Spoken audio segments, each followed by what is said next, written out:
যে কাজগুলো করলে আল্লাহ তাআলা কৃতজ্ঞতা জ্ঞাপন করা যায় বেশি, বেশি সেগুলো হলো আল্লাহ তাআলার আ অনুগত হওয়া। যেমন ৫ ওয়াক্ত নামাজ জামাতের সাথে পড়লে আল্লাহর কৃতজ্ঞতা আদায় হয়ে যায় এবং আদায় এটা বোঝা যায় যে সে স্বতঃস্ফূর্তভাবে আল্লাহর কৃতজ্ঞতা আদায় করতেছে। ১ নাম্বার নামাজ। এরপর তেলাওয়াত, প্রতিদিন নিয়মিত তেলাওয়াত করা, কোরআনের তেলাওয়াত করা। অ্যা ১ পৃষ্ঠা হোক তেলাওয়াত করা।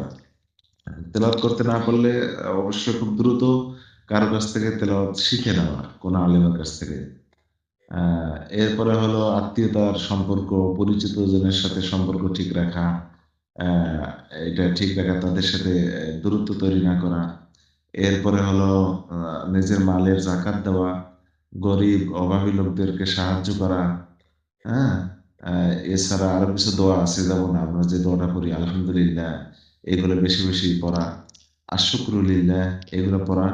এরপর আরেকটি দোয়া নবীজি শিখিয়ে দিয়েছেন সেটা হলো রদিতু বিল্লাহি রব্বা ওয়া বিল ইসলামি দীনা ওয়া বি মুহাম্মাদিন নাবিয়্যা ওয়া রাসূলা। এই দোয়াটি পড়তে থাকা। এটা হলো আল্লাহ তাআলার শুকরিয়া আদায় করার দোয়া।